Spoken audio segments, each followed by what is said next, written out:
श्रद्धेय आचार्य श्री कौशलेंद्र कृष्ण जी से जुड़े रहने के लिए उनके सोशल मीडिया प्लेटफॉर्म्स को फॉलो करें।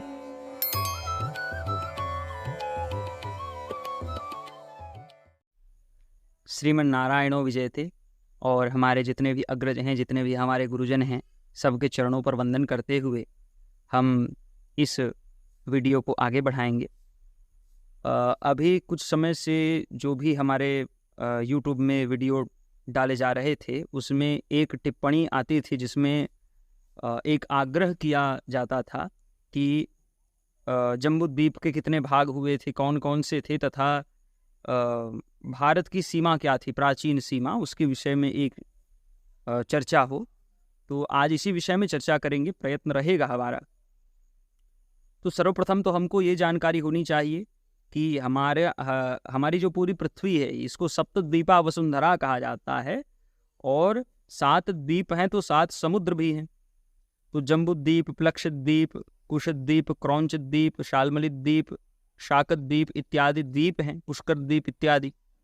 तो ये द्वीप हैं, 7 द्वीप इनको कहा जाता है। ये मत समझिएगा कि ये जो 7 द्वीप हैं वो अमेरिका से लेकर के जापान तक पूरा सिमट गए, ऐसा नहीं है। अपितु अब देखिए, यहीं पर एक तर्क आप दिखेगा, जो 7 द्वीप हैं वो अलग अलग समुद्र से घिरे हुए हैं। जम्बूद्वीप क्षार समुद्र से घिरा हुआ है, शाकद्वीप दुग्ध के समुद्र से घिरा हुआ है। तो दुग्ध के समुद्र से घिरा हुआ कोई भूभाग क्या वर्तमान में पृथ्वी में प्राप्य है? क्या हम वहां जा सकते हैं? क्या ऐसा कुछ संभव है? तो वर्तमान में तो ऐसी संभावना नहीं है। तो आखिर वे द्वीप जो थे वो कहाँ हैं? क्या उनकी परिकल्पना हम अभी जो भूभाग हमको दृश्यमान होता है समूची पृथ्वी में, क्या हम उसी में कर लें? तो ऐसा संभव नहीं है, क्योंकि कहा गया कि जो जम्बूद्वीप है वो क्षार समुद्र से घिरा हुआ है। और अभी आप अमेरिका से लेके, छोटे से लेके बड़े से सारे द्वीपों को यदि देखिएगा तो सबके सब क्षार समुद्र से घिरे हुए हैं। यहाँ से संकेत तो यही मिलता है कि जो भी हम अभी देख पाते हैं वो वास्तव में जम्बूद्वीप के ही भाग हैं। अन्य द्वीपों में हम जा नहीं सकते। उसका कारण क्या है, ये भी प्रश्न उठेगा। अर्थात अन्य द्वीपों में हम नहीं जा सकते, उसका कारण क्या है? पृथ्वी में वो द्वीप कहाँ हैं? वो समुद्र कहाँ हैं? मदिरा का समुद्र कहाँ है? ऐसा प्रश्न उठता है।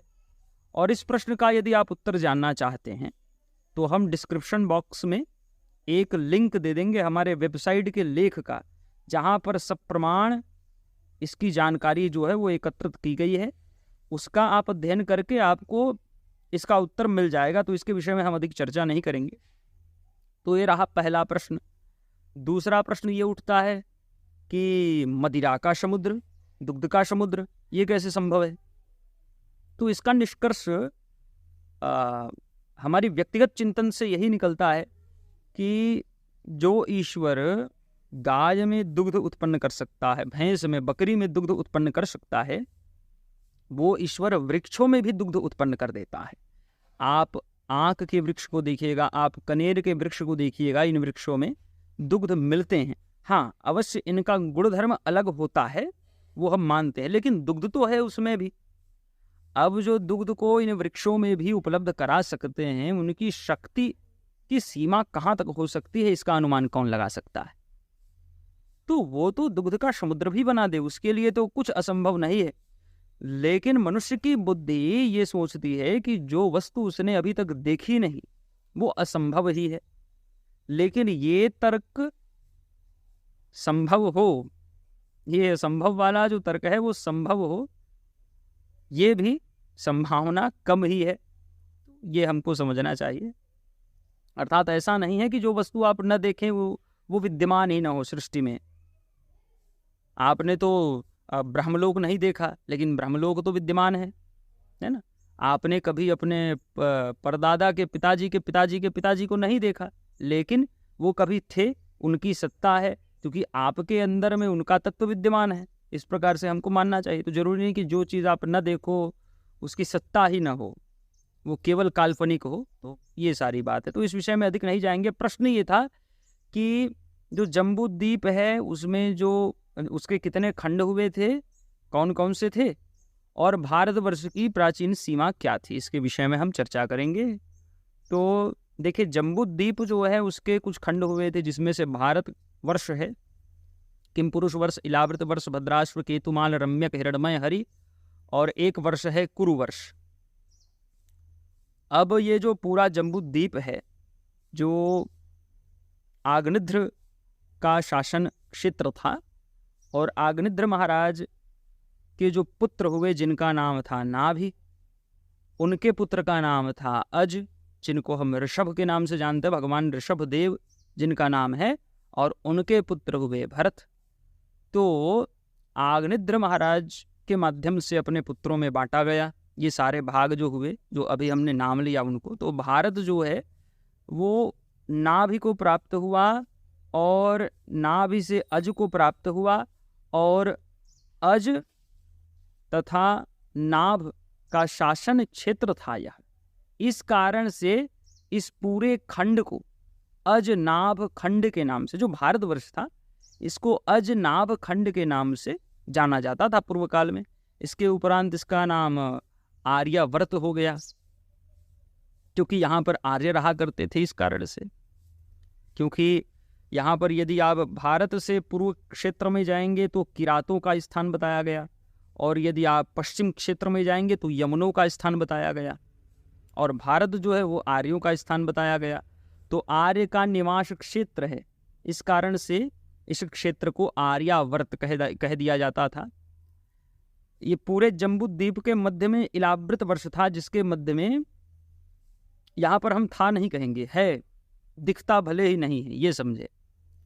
तो इलावृत वर्ष है मध्य में, उसके मध्य में मेरु पर्वत है, और इलावृत वर्ष के दक्षिण में जो समुद्र है उसकी सीमा, हिमालय जो है वो इलावृत वर्ष और भारतवर्ष की सीमा बताता है, और दक्षिण समुद्र की सीमा में जो भूमि है उसको भारतवर्ष कहा जाता है, इलावृत वर्ष से दक्षिण की ओर। और इलावृत वर्ष से और भारत से भी जो उत्तर की ओर जो अंतिम भूमि है, जिसके बाद समुद्र का प्रारंभ है, उस भूमि को कुरुवर्ष कहा जाता है। तो उसका जो उत्तर कुरु भाग है, वह भाग जो है वो समुद्र से सटा हुआ है, ऐसा हमको मानना चाहिए। तो इस प्रकार से जो है जम्बूद्वीप का पूरा वर्णन जो है शास्त्रों में प्राप्त होता है।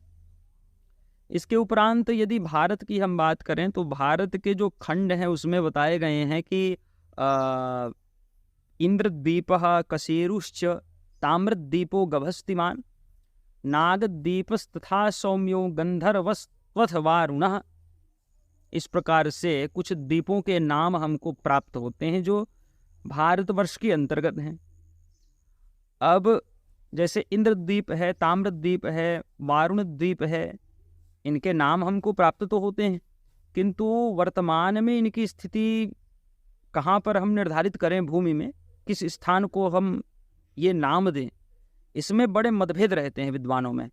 किंतु उसके उपरांत भी एक पुस्तिका है जिसका नाम है ऐतिहासिक स्थानावली, कोई विजयेंद्र कुमार माथुर जी के माध्यम से रचित है। वो उसमें उन्होंने बहुत शोध के माध्यम से ये सारी बातें स्पष्ट करने का प्रयत्न किया है कि वो केवल इन द्वीपों की नहीं, अपितु भारत में हर स्थान में जो जो नाम हमको प्राप्त होते हैं उनका विवरण आपको इस पुस्तक में मिल जाएगा। तो उसमें इंद्रद्वीप जो है वो सुमात्रा के भाग को कहा गया है, जो सुमात्रा द्वीप है उसके एक भाग को इंद्रद्वीप माना गया है। और सुमात्रा का वह भाग जहाँ पर अभी भी इंद्रपुरी नाम से कोई स्थान है, ऐसा वहाँ पर लिखा गया है। इसके उपरांत ताम्रद्वीप जो है वो सिंघल का प्राचीन नाम बताया गया, लंका का। वारुण द्वीप जो है वो बॉर्नियो को कहा गया।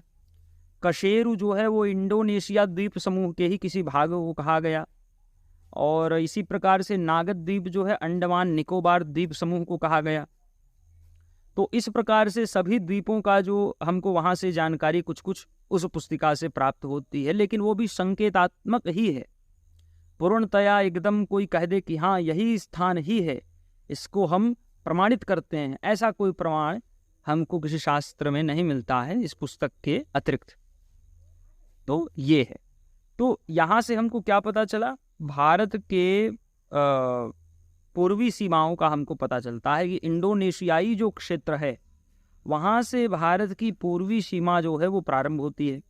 अब यदि पश्चिमी सीमा की बात करें तो कुछ उक्तियाँ मिलती हैं, माद्रा रामास्तथाम्बष्ठा पारसीकादयस्तथा। यहाँ से हम जो हैं इसके पश्चिमी सीमा को देख सकते हैं। यहाँ पे एक उच्चारण है पारसीकादयस्तथा। यहाँ पर जो पारसी कहा गया, तो पहले तो ये समझिए कि जो पारसी हैं, जिसको परश्व या पार्श्व के नाम से जाना जाता था पूर्व काल में, वैदिक साहित्य में देखेंगे तो कहीं कहीं पे संकेत मिलता है कि इनके जो पूर्वज है वो भारत से ही विस्थापित होकर के वर्तमान ईरान क्षेत्र में जाकर के वो जो है बसे थे। तो पारसीक से ये पारसीकादयस तथा, इससे पता चलता है, यहाँ पे बताया जा रहा है कि पारसी इत्यादि जो है, माद्र इत्यादि जो हैं, सभी एक साथ प्रेम भाव से रहते हैं। तो भारत की जो पश्चिमी सीमा है वो कहाँ तक पता चलती है, तो वो पता चलती है ईरान तक। ईरान तक जो है, अच्छा यहाँ पर एक वाक्य और है, अरबुद। तो अरबुद का अर्थ कई लोग अरब देश लगा देते हैं, किंतु अरब देश के अतिरिक्त आबू नामक पर्वत के क्षेत्र को भी अरबुद ही कहा जाता था, ऐसे संकेत प्राप्त होते हैं। तो ये मतभेद है, इसीलिए हम तो ईरान तक ही समझेंगे ये जो सीमा है, इधर की सीमा जो पश्चिम की ओर की सीमा है उसको। तो पूर्व की ओर इंडोनेशिया क्षेत्र और पश्चिम की ओर ईरान क्षेत्र। और अब इधर का यदि देखें हम दक्षिण दिशा की, तो दक्षिण दिशा की देखें तब तो स्पष्ट है कि दक्षिण दिशा में ताम्रद्वीप को देख लीजिए, सिम्हल जो है लंका, वो सीमा है। और यदि आप उत्तर की ओर जाएं तो उत्तर की ओर तो श्रीमद् भागवत में भी संकेत है कि इलावृत वर्ष और भारत की सीमा जो है हिमालय से जो है वो जानी जाती है। तो हिमालय पर्वत को आप सीमा मान लीजिए। तो ये जो क्षेत्र है, और बताया गया कि धनुष के आकार का जो क्षेत्र है वो भारत, अब आप अनुमान लगाइए, वो बिल्कुल धनुष के आकार का लगेगा आपको। जब इन सीमाओं को आप रख करके अनुमान लगाएं, कल्पना करें, तो धनुष के आकार का जो है भारतवर्ष आपको प्राप्त होगा। तो इस प्रकार से भारतवर्ष के विषय में हमको शास्त्रों में प्राप्त होता है। कैसे, क्या पता चला? इंडोनेशियाई जो द्वीप समूह है पूर्व सीमा है, ईरान जो है पश्चिमी सीमा है, ताम्रद्वीप जो है अर्थात जो लंका है वो दक्षिण की सीमा है, उसके बाद समुद्र, और हिमालय जो है वो उत्तर की सीमा है। तो ये भारत की सीमा है। और उस समय ऐसा था कि इसमें कुछ चीन इत्यादि के भी कुछ भाग शामिल रहे होंगे, ऐसा हमको लगता है भारतवर्ष में, उनकी सीमा में। तो ये सारी बातें हैं। अब भारतवर्ष के शासक, भारत का नाम जो है आर्यावर्त से भारत पड़ा, ऋषभदेव महाराज के जो पुत्र हुए भरत, जिनको राजर्षि भरत के नाम से हम जानते हैं, उनके नाम से भारत का नाम जो है भारत पड़ा। इनके विषय में श्रीमद् भागवत में कथा है कि किस प्रकार से इनको हिरण पर आसक्ति हुई, फिर इनको हिरण की योनि प्राप्त हुई, फिर ये अंगिरा गोत्र के ब्राह्मण के यहाँ जड़ भरत के रूप में जो है वो जन्म लिए, और कुछ धूर्त शिकारियों के माध्यम से जब इन पर इनको बलि देने का इनका प्रयत्न हुआ तो स्वयं भगवती भद्रकाली ने इनकी रक्षा की थी। ऐसे परम विद्वान मनीषी हुए थे भरत जी महाराज। तो उनके नाम में भारत का जो नाम है वो भारत पड़ा। अब इसके उपरांत ये तो भारत की सीमा रही पूर्व काल की, भारत के शासन काल की ये माने। अब भारत के उपरांत महाभारत काल के आते आते फिर बहुत छोटे छोटे राज्यों में जो है, भारत में अनेक छोटे छोटे राज्य हो गए, कि माद्र हो गए और गांधार हो गया अफगानिस्तान के क्षेत्र में, और इधर सिंधु सौवीर हो गया उसी क्षेत्र में। यहाँ पर देखें तो सिंधु नदी के समकक्ष में सिंधु है, और उसके इस पार भारत की ओर जो क्षेत्र है उसको सौवीर क्षेत्र कह दिया जाता है। इस प्रकार से लोगों ने नामकरण पूर्व के नामों को निकाल करके देखा तो पता चला। तो ये सारी चीज़ें जो है वो स्थापित हुई थी बाद में। इनके अलग अलग शासक रहे हैं, कुछ शासकों ने 2-2, 3-3 राज्यों पर शासन किया है, आपस में फिर द्वंद्व युद्ध भी होते रहे हैं। जैसे महाभारत में ही कुछ पांडवों के पक्ष में थे, कुछ जो हैं कौरवों के पक्ष में थे, इनमें से भी। तो ऐसी स्थितियां जो हैं बनी हैं बाद में। लेकिन फिर भी ये सभी एक साथ स्वयं को भारतीय ही कहते थे, क्योंकि भूमि आप अलग अलग राज्य भले ही बना लो, जैसे अभी भी मध्य प्रदेश उत्तर प्रदेश है, लेकिन सब मिलकर के एक ही भारतवर्ष ही तो सब कहलाते हैं ना। उसी प्रकार से पूर्व में भी जितने भी राज्य थे, भले ही वो कोई एक देश नहीं था। पहले तो भरत के समय में भरत का राज्य तो पूरा विस्तार था उसका, लेकिन उसके उपरांत फिर छोटे छोटे राज्यों में जब बटे, वो राज्य आपस में विरुद्ध भी थे, लेकिन फिर भी स्वयं को वो भारतीय कहते थे, क्योंकि भारतवर्ष में ही उनका राज्य जो है स्थित है। अभी के समय में आप उदाहरण देख सकते हैं कि नेपाल जो है स्वयं को भारत का भाग नहीं मानता, तो ठीक है, वो भारत देश का भाग नहीं होगा। जिस देश को स्वतंत्रता के उपरांत जो एक नक्शा बनाया गया, तो उसका भाग अवश्य ही नेपाल न हो, किंतु भारतवर्ष का तो भाग है, सदा रहेगा। उसकी संस्कृति को देखिए, उसका स्थान देखिए, वो भारत में ही है, भारत का ही भाग है, भारतवर्ष का भाग है। भारत देश का नहीं हुई ये कहता है तो ठीक है उसके हिसाब से, लेकिन भारतवर्ष का भाग तो वो है, इसको वो झुटला नहीं सकता, क्योंकि इतिहास बता रहा है कि भारत की सीमा कहाँ से कहाँ तक थी। और मिथिला क्षेत्र के विषय में कौन नहीं जानता, भगवान श्री राम का ससुराल तो मिथिला क्षेत्र है, वो भारत की ही भूमि थी, विदेह राज की। तो इस प्रकार से भारत का जो स्थान है वो महाभारत काल में ऐसा हो गया था, और अभी भी वैसा ही है। आप देखिए, अभी भारत में ईरान है, इंडोनेशिया है, और ब्रह्म देश हैं जिसको म्यांमार कहा जाता है, फिर नेपाल है, बांग्लादेश है, पाकिस्तान है, ये सब क्या है, भारतवर्ष के अंतर्गत ही हैं। ये समझिए कि ये भारतीय उपमहाद्वीप की जो परिकल्पना होती है ना, तो भारतीय उपमहाद्वीप है जिसमें बहुत सारे देश हैं विद्यमान, तो ऐसा हमको समझना चाहिए। तो इस प्रकार से भारत जो है वो अन्यान्य राज्यों के रूप में सदैव विद्यमान है। जय श्रीमन नारायण। आचार्य श्री कौशलेंद्र कृष्ण जी से जुड़े हर नोटिफिकेशंस को सबसे पहले पाने के लिए वीडियो डिस्क्रिप्शन और पिन कमेंट देखें। आशा है वीडियो आपको पसंद आया होगा।